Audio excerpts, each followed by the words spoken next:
tous, moi je suis Elsa Brouillard, je suis chef de clinique encore à Créteil, donc c'est pour terminer la session d'aujourd'hui. Merci beaucoup à Florence pour l'invitation et donc c'est un plaisir aujourd'hui de vous parler des néo-vaisseaux en angiosité dans la myopie forte. Comme vous savez, la myopie forte est relativement fréquente avec des disparités selon les populations, mais surtout il y a de nombreuses complications maculaires, dont la néovascularisation choroïdienne, qui touche des patients jeunes et donc qui représente une réelle menace visuelle. Et donc tout le challenge en fait va être de faire des diagnostics le plus précoces possible avec l'ensemble des éléments dont on a à disposition pour mettre en route un traitement précoce. Alors actuellement, les outils diagnostiques dont nous avons à disposition, c'est déjà l'analyse du fond d'œil, les photos du fond d'œil qui peuvent retrouver une hémorragie, mettre en évidence le néovaisseau. Mais comme vous le savez, les néovaisseaux dans la myopie forte sont de très petite taille et donc ils peuvent parfois être inaperçus et en plus de ça, on a une choroïdose myopique, des plages d'atrophie et ils peuvent un peu être confondus parfois au fond d'œil. Les outils diagnostiques ensuite, c'est l'angiographie à la fluorescée qui va montrer donc typiquement une petite hyperfluorescence en temps précoce qui va ensuite diffuser au cours de la séquence angiographique. Et donc cet examen a longtemps été considéré un peu comme le gold standard pour mettre en évidence les néovaisseaux myopiques et notamment supérieurs aux SDOCT, aux OCT, puisque les néovaisseaux sont de petite taille, avec encore une fois peu de signes exudatifs. Mais en fait, le SDOCT, avec les machines de plus en plus performantes, vont permettre en fait, de détecter des petites modifications rétiniennes assez discrètes. Et donc, parfois, il y a des logettes intrarétiniennes, des DSR, donc des signes exudatifs un peu classiques, mais des fois, on peut retrouver uniquement ce qu'on appelle un petit gris préépithélial à bord mal délimité, avec un épaississement rétinien en regard. Et donc, ça peut représenter un signe exudatif précoce et un critère de retraitement. Alors, maintenant, la question du jour, puisque je suis ici pour vous en parler, c'est en angio-OCT, qu'est-ce qu'on va retrouver? Est-ce que l'angio-OCT, à l'heure d'aujourd'hui, peut détecter ces néovaisseaux? Et si oui, quelle va être la morphologie? Donc, je vous propose déjà de vous présenter le cas d'un patient d'une cinquantaine d'années qui est myope fort, qui a déjà eu des néovaisseaux de l'œil gauche, mais donc il y a plus de 2 ans qu'il a eu sa dernière injection. Et puis, il y a des consultations contrôle assez régulières. Et puis, il décrit l'apparition récente de métamorphopsie à gauche sans baisse d'acuité visuelle. Donc, on a 20-32. Et pas d'hémorragie du tout au fond d'œil. On a l'impression de voir une ancienne cicatrice, mais pas d'hémorragie. Donc, voilà, je vous montre le cliché en OCT du jour. Et donc là, à ce stade-là, qu'est-ce qu'on peut proposer pour ce patient? Puisque finalement, on ne voit pas de signe exudatif net. On retrouve a priori donc, la cicatrice ancienne du néovaisseau. Et qu'est-ce qu'on lui propose? Une angio-fluo. Une angio-fluo, tout à fait. On peut déjà lui proposer ça. Alors moi déjà, premièrement, comme c'est un patient suivi du service, on va analyser les coupes. Et notamment une lecture fine par rapport aux yeux. Mais vous avez tout à fait raison, déjà, une angio-fluo. Alors, là, c'est l'examen de la visite précédente. Et puis voilà l'examen de la visite du jour. Donc là, à ce stade-là, qu'est-ce qu'on va du coup lui proposer? Il y a plusieurs réponses possibles. On peut faire donc soit est-ce qu'il ferait une surveillance avec un contrôle à 1 mois ou un 15 jours, comme il n'y a finalement pas de vrais signes exudatifs, logette intrarétinienne ou DSR. Parmi vous? Non? Qui ferait l'angiographie à fluorescéine? Merci, monsieur Pascal. Qui me proposerait ici, puisque c'est un patient qui n'a pas eu d'IVT depuis au moins plus de 2 ans, un traitement par 3 IVT de ranibizumab ou d'autres anti-VEGF plus tard, et un traitement par une injection. D'abord l'angio. Comment? D'abord l'angio. D'abord l'angio. Un traitement par PDT et un OCT angio. Là, pourquoi s'en passer? Il y a des références actuellement de bibliographie, ça a été difficile à avoir pour faire la comparaison entre PDT et anti-VEGF dans ce genre de lésions. C'était très difficile à voir puisque la PDT avait donné déjà des résultats positifs et qu'il était difficile de faire une étude comparative entre un traitement déjà accepté et un traitement non encore accepté. Mais depuis, des publications existent, vous en connaissez sûrement les références, et l'éventualité l'éventualité de E n'est plus acceptable actuellement. Il y a un consensus sur le fait que les lésions myopiques, si elles doivent être traitées en priorité par anti-VEGF. Bien entendu, pour les autres éléments, l'angiographie à la fluorescéine paraît légitime, tout en sachant qu'il peut y avoir des cas d'intolérance ou qu'il peut y avoir des cas où le doute persiste et où qu'aujourd'hui il y a une tentation relativement légitime de commencer directement par l'OCTA non invasif et en cas de doute de compléter par la fluo. Les deux peuvent se faire, il n'y a pas actuellement de règle absolue et chacun va se baser sur son expérience pour choisir, comme vous avez sans doute nous le montré. Alors en fait, plusieurs réponses possibles.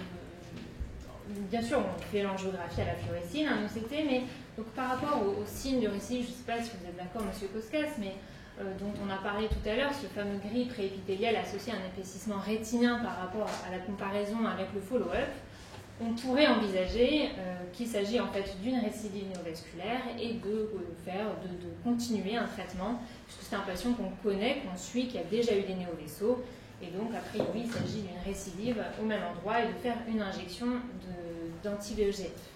Juste un petit rappel également sur les traitements, en fait les recommandations actuellement sur la myopie forte, à l'inverse de la DMLA, on ne fait pas, sauf dans des cas un peu particuliers des patients âgés ou alors des néovaisseaux, des fois qui ont attendu un peu longtemps, qui sont très exsudatifs. Sinon, on recommande plutôt une injection et pas une phase d'induction de 3 IVT d'anti-VEGF. Donc voilà, effectivement, quand on compare de la visite à l'autre, on a vraiment ce petit gris préépithélial à bord mal délimité avec un épaississement rétinien.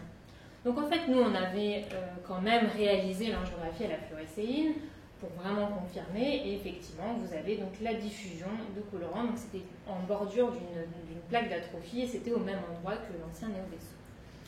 Et puis l'OCT angiographie, on l'avait fait également. Et l'OCT angiographie, dans ce cas-là, nous a permis de distinguer en fait un petit signal, un hypersignal en fait, avec un halo périlésionnel tout autour au niveau de la bordure d'atrophie. Donc ça c'est une segmentation, je vous montrerai tout à l'heure, qui correspond en fait, ça c'était une segmentation manuelle au niveau de la membrane de Bruch, et donc qui a mis en évidence ce petit hypersignal qui correspond au néovaisseau. Oui. C'est pas trop difficile d'acquérir les images quand les myopies sont grandes et... Si, tout à fait. Je vais en parler un petit peu tout à l'heure, mais c'est une des difficultés, effectivement. Je voulais attirer votre attention sur cette partie de l'image qui ressemble un petit peu à ce que vous avez montré tout à l'heure dans les périphéries des zones atrophiques, avec quelque chose qui est soit des vaisseaux choroïdiens reliquaires, mais pathologiques, soit aussi une autre membrane vasculaire en bordure de la grande plaque d'atrophie. Chez ce patient, ce n'est pas un bouquet de néovaisseaux nouveau, c'est en bordure des plages d'atrophie, ici et là. Ces plages d'atrophie que vous voyez dessinées globalement, que semble réapparaître ici et là. Ici sûrement, là possiblement, des néovaisseaux. Alors là, je vais vous montrer le cas d'un autre patient. Cette fois-ci, c'est un patient naïf qui n'a jamais eu d'injection. Il a 47 ans, il est myope fort également. Et puis, il n'a pas de réelle baisse d'acuité visuelle, mais il vient vous voir pour des métamorphopsies. Donc, vous faites déjà l'OCT, le SDOCT, qui met en évidence ici donc, une petite hypereffectivité préépithéliale. Et cette fois-ci, il n'y a pas vraiment d'épaississement rétinien, il n'y a pas de gris, il n'y a pas de ces lésions-là. On lui fait l'angiographie à la fluorescéine et donc la coupe qui passe, en fait, la lésion correspond ici à cette petite hyperfluorescence qui se colore, mais au cours de la séquence angiographique, on n'a pas l'impression d'une très nette diffusion, en tout cas chez ce patient. Alors chez lui, se pose vraiment la question de notre attitude thérapeutique. Est-ce qu'on le traite?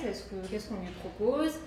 Et donc là, nous, on avait l'angio-OCT, on a réalisé l'angio-OCT, et au niveau donc, de la lésion en SDOCT, on retrouve en fait une toute petite lésion à flux élevé.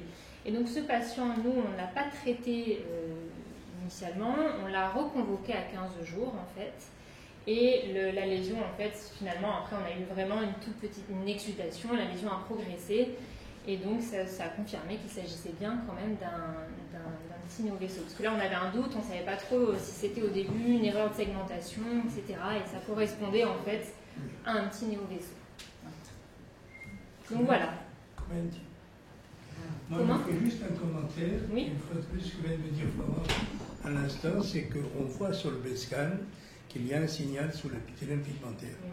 Et c'est une fois de plus la valeur considérable de cette confrontation du BESCAN et l'intérêt qu'il y a à ce que l'on fait de plus en plus actuellement de coloriser le signal, que ce soit en jaune, en bleu ou en bleu, qui permet de localiser ou d'améliorer notre effort de localisation du signal qui apparaît sur le CSCAN.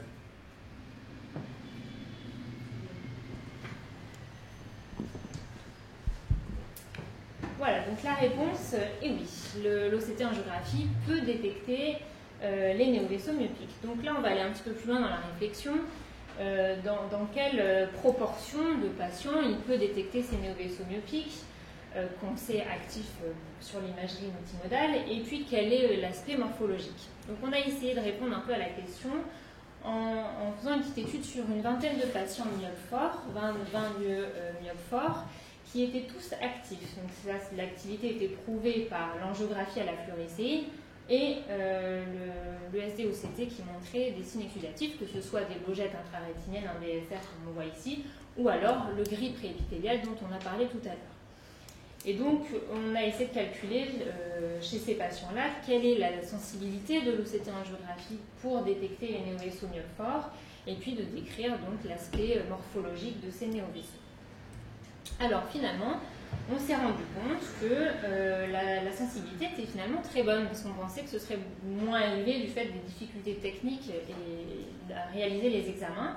Mais en fait, on avait une sensibilité de 90%. Il y a une série qui a été publiée par les auteurs Miyata japonais qui trouvait également une très bonne sensibilité à 94%. Alors, pour acquérir les images, je ne vous cache pas que ça prend du temps. Il faut faire plusieurs fois. Je pense qu'il faut d'abord savoir bien s'être entraîné sur des patients avec des yeux normaux, éventuellement des DMLA. Et puis après, il faut se lancer, il faut en faire beaucoup. Et puis ensuite, ce qui nous a beaucoup aidé, c'est que vous partez des segmentations automatiques et puis vous utilisez en fait après, vous ajustez, vous faites une segmentation manuelle au niveau de la membrane de Bruch. C'est-à-dire que vous prenez en fait la segmentation de la choriocapillaire avec un espacement de 30 microns à peu près, et après on remonte un petit peu pour avoir une segmentation au niveau de la membrane de Bruch. Et c'est à ce niveau-là qu'on voyait le mieux les néovaisseaux myopiques. Donc on peut voir ici, ça c'est le néovaisseau. Donc là en fait on s'est amusé à calculer l'aire de tous nos néovaisseaux pour regarder un petit peu la taille qui était quand même sensiblement plus petite comme on s'y attendait avec les néovaisseaux dans la littérature de la DMR. Et donc en fait dans deux cas, finalement on n'avait aucun néovaisseau détecté, mais ces deux patients avaient tous les deux un staphyloome très très important. Et du coup, c'était impossible à détecter du fait des nombreuses de l'interprétation, l'acquisition qui n'était pas bonne, donc avec une puissance du signal faible, et puis également avec les artefacts dont Florence nous a parlé, avec des erreurs de segmentation, et puis du coup des erreurs d'interprétation. On voyait des fois à tort un hyper signal qui ne correspondait pas au néovaisseau, etc. On commente sur la segmentation. Je suis complètement d'accord avec ça pour ce type de segmentation qu'elle a fait sur une coupe qui s'est plus ou moins alignée au niveau de l'épithélium pigmentaire. Mais dans ces cas, il faut plutôt que la même coupe, il faut regarder les signaux de décorrélation au niveau de l'épithélium pigmentaire, parce que normalement, il n'y a pas de... Comment dire,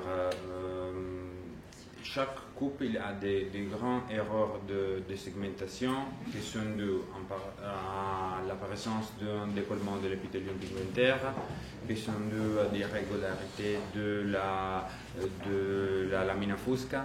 Donc, chaque fois qu'il va prendre un poids de référence de la coupe, on a des grandes erreurs, des altérations de visualisation de l'image en C-scan. Donc, à ce point, le rôle du B-scan, pour moi, dans les myopes, c'est encore plus important que les C-scans même. Quand on a une bonne image avec la superposition de l'image fonctionnelle de l'OCTA sur l'image structurelle de l'OCT même, on a toutes les informations qu'on nécessite pour faire l'analyse différentielle entre une hémorragie ou de vrais néovaisseaux. Donc, sur les myopes aussi, parce que plusieurs fois c'est difficile d'obtenir des bonnes images de ces scans, ou en général, on a utilisé plusieurs fois seulement des coupes et pas de volume scan en modalité angiographie pour identifier le signal de décorrélation en B-scan, angio. Et de cette façon, on a obtenu une image avec un seul coupe. Okay. Vous avez une question? Je voulais faire une petite remarque sur la sensibilité affichée ici. Dire qu'il faut faire très attention quand on a fait des chiffres comme ça. La sensibilité peut être très élevée dans des centres où il y a un très fort recrutement, soit de DMLA, soit des myopes. Elle s'effondre complètement si on est dans un système de dépistage dans des centres où il n'y a pas spécifiquement que de la DMLA ou de myopie. À ce moment-là, on a beaucoup de faux positifs ou faux négatifs qui viennent complètement changer les chiffres. Donc, là encore, puisqu'on a 94% de sensibilité avec Minatin, il est peut-être encore plus un centre beaucoup plus centré sur la myopie. 94, 90, c'est... Oui. Je pense que c'est le... Mais il faut c'est le même. on est sur des centres qui recrutent énormément de rétine, à l'opposé dans d'autres cabinets, on peut ne pas avoir de pareils résultats parce qu'on n'a pas que ça comme pathologie. Bien sûr, après c'est en fonction du nombre de patients, bien évidemment. Si on étudie 100 patients, on aura... Non, mais je pense que ce que tu voulais parler, si j'ai compris, c'est du entre guillemets, biais d'apprentissage. La prévalence. Voilà, de la prévalence, moi je dis biais d'apprentissage.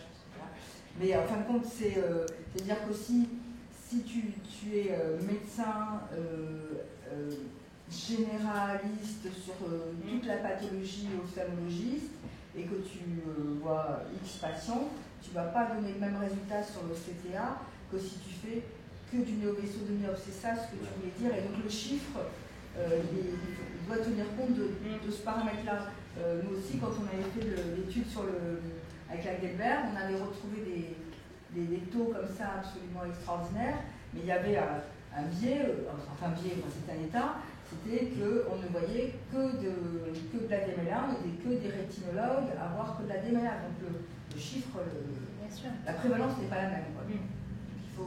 Mais bon, autrement, c'est quand même un bon outil de détection. Très très bon comme outil. Et donc pour parler un petit peu de la morphologie des néovaisseaux, en fait on s'est rendu compte qu'il y avait deux principaux phénotypes qui prévalaient dans notre série. Donc le premier, il faut les chercher, c'est les plus durs à détecter et c'est souvent les plus discrets en SDOCT. En fait, c'est des tout petits néovaisseaux désorganisés, comme vous pouvez voir ici. Donc là, on les voit beaucoup mieux quand je vous les mets en couleur. Ils étaient de petite taille, avec en fait un petit peu des petites boucles complètement désorganisées. Là, il n'y a pas de halo vasculaire, il n'y a pas de ramification capillaire. Et on avait l'impression que c'était en fait des néovaisseaux qui a priori étaient petits. Et un degré, si on peut appeler ça comme ça, on va un peu plus loin dans la réflexion, mais peut-être peu matures. Des néovaisseaux souvent naïfs, peu matures, de petite taille, qui n'avaient pas eu le temps d'évoluer beaucoup.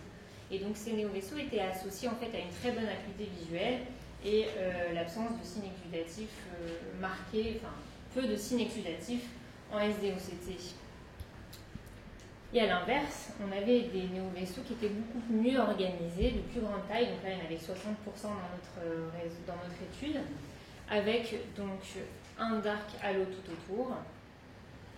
Comme vous pouvez voir, tout autour de la lésion, vous avez donc cette zone sombre autour, Et il semblait présenter également un vaisseau nourricier. Donc on avait l'impression que ces néovaisseaux, c'était des néovaisseaux qui avaient évolué depuis un peu plus longtemps et peut-être un degré de maturation supérieur. C'était souvent des néovaisseaux qui récidivaient, qui avaient déjà été traités et qui récidivaient. Et donc ceux-ci apparaissaient un peu plus proches des néovaisseaux qui étaient décrits de type 1 dans la DMLA. Et donc pour comparer un petit peu les groupes et les deux stats, en fait les néovaisseaux bien organisés et plus gros étaient donc corrélés avec une plus grande surface du néovaisseau, ça c'est sûr, mais avec également une moins bonne acuité visuelle. Voilà, donc en fait finalement, pour résumer un petit peu, c'est vrai que la myopie forte, ça reste toujours un diagnostic assez difficile, surtout quand on a ces tout petits néovaisseaux. Actuellement, on a à disposition dans l'imagerie multimodale l'OCT, le SDOCT, qui va mettre en évidence soit des signes exudatifs classiques, mais sinon donc le subretinal hyperreflective exudation qui est juste gris comme ça pré-épithélial. On aura l'angiographie à la fluorescéine qui va mettre en évidence la diffusion. Et finalement, en fait, la dernière pièce du puzzle manquante pourrait être représentée par l'OCT angio, qui va mettre en évidence ce réseau néovasculaire à flux élevé. Et donc c'est important que c'est l'association de tous ces examens-là qui pourrait nous permettre d'avoir une sensibilité quasiment à 100%. Et ce n'est pas l'OCT angio qui va remplacer l'un ou l'autre des examens. C'est juste que comme c'est un diagnostic très difficile, on va pouvoir confronter un peu tous les examens. Et donc on pourra, par exemple, si on a un doute en SDOCT, on fait un OCT angio. Si vraiment ça met en évidence un flux, on peut se passer de l'angiographie. Mais actuellement, on est encore dans la phase où on a besoin des trois pour avoir une sensibilité la plus haute possible, en fait. Et donc, surtout, vraiment, ce qu'il faut retenir, c'est que, surtout quand on n'a pas l'habitude, attention vraiment aux faux positifs dans la myopie forte. Si vous avez un doute, vraiment faites l'angiographie, puisque parfois, on a de nombreuses erreurs de segmentation avec l'atrophie, avec le staphylome, et puis on peut se tromper. L'acquisition, c'est patience, il faut faire beaucoup d'images avant d'avoir une puissance du signal élevée. On vise sur les machines une puissance sienne supérieure à la moitié, donc 50. L'interprétation fine, bien évidemment, on regarde au niveau de tous les bords d'atrophie. Je vous conseille de faire, donc, comme je vous disais, une segmentation manuelle au niveau de la membrane de Bruch. Et puis, comme je vous le disais, ça ne remplace pas les examens de l'imagerie multimodale, c'est quelque chose en plus, c'est un élément en plus, on a vu, a priori avec une bonne sensibilité, donc une aide supplémentaire. Je vous remercie beaucoup de votre attention. Juste un petit rappel pour les congrès. Donc, le congrès organisé par l'équipe de Créteil Macular qui aura lieu le 2 et 4 juillet 2017. Donc, vous pouvez déjà vous inscrire. Un magnifique congrès international et on compte sur votre présence. Et d'ici là, donc, il y a des petites conférences pour continuer à bosser sur l'OCTA et vous êtes les bienvenus en février et en mars avec des intervenants différents. Avant de finir, on veut vous montrer un truc